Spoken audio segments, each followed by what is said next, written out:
Os senhores acusam Lula de anti-americanismo, a esquerda de anti-americanismo. Eu vou ler algumas declarações do seu pai enquanto deputado. Ele dizia o seguinte, ele foi numa viagem à Amazônia e disse assim,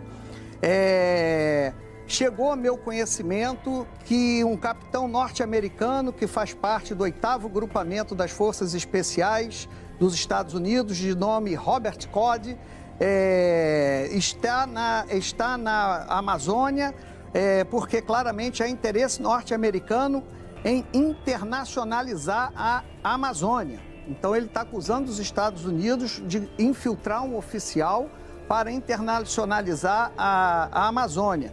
Depois ele diz que nessa viagem a preocupação demonstrada foi com a cobiça internacional, principalmente dos Estados Unidos. Um discurso anti-americano. E depois o Bolsonaro também em discurso, isso não é entrevista, roda de conversa, não, isso é no plenário da Câmara, está nos anais da Câmara.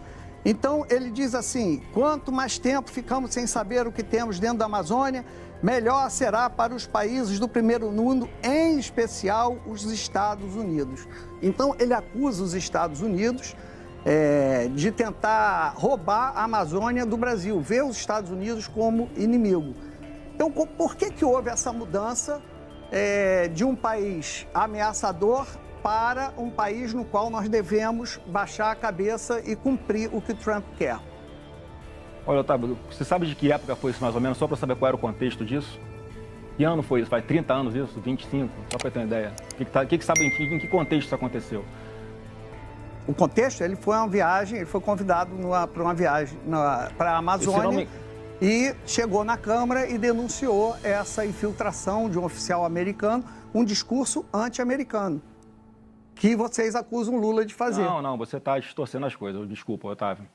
Isso certamente foi num contexto em que havia uma discussão sobre demarcações de terras indígenas aqui no Brasil, em que, coincidentemente, a cada reunião da ONU voltava aqui um presidente do Brasil à época dizendo que ia demarcar não sei quantas terras indígenas no país e, coincidentemente, o subsolo de todas elas é riquíssimo em tudo que o mundo precisa para sobreviver por séculos. Então, obviamente, que ele fazia alguma colocação contra essa demarcação. Inclusive, nós defendemos hoje que o próprio indígena, para respeitar a sua autonomia, se ele quiser, ele pode explorar a sua terra, inclusive o seu subsolo, e fazer com que essa riqueza seja distribuída para esses indígenas ou para todo o país como um todo. Então, acho que foi nesse contexto que ele deve ter falado isso. Senador, eu queria voltar ao tema específico. Sim, e na sua argumentação, o senhor estava falando da anistia, aprovação do projeto da anistia, e aí que teria uma reversão das tarifas do Trump. O senhor está sugerindo exatamente uma troca? Seria isso, trocar a taxação pela anistia, pelo Congresso Nacional?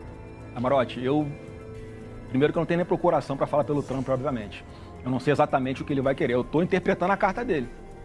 O que ele começa falando da carta? Mas o senhor acha isso pertinente? Não, assim, eu não acho pertinente, só que mais eu não acho justo, não acho correto.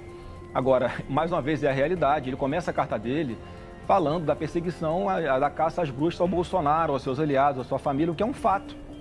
Eu quero fazer a pergunta para quem está nos assistindo. Você acha que o presidente Jair Bolsonaro está respondendo a um julgamento isento? Sendo julgado por Alexandre de Moraes depois de tudo que ele fez? Sendo julgado por Flávio Dino, que é a pessoa que já declaradamente inimiga de Bolsonaro, falou que o Bolsonaro é o demônio em pessoa, ou pelo próprio Zanin, que ontem estava defendendo o seu cliente Lula, exatamente do que ele dizia que eram perseguições contra o seu cliente, inclusive aqui em 2018, ou 16 ou 17, Camarote, ele fala que está buscando mecanismos internacionais porque não há mais remédio que seja suficiente aqui para cessar o ataque aos direitos humanos do seu cliente. Quer dizer, alguém que pensava assim está sentado na cadeira do Supremo Tribunal Federal hoje e está julgando o Bolsonaro, condenando, mesmo com todas as atrocidades que ele sabe que existem no processo.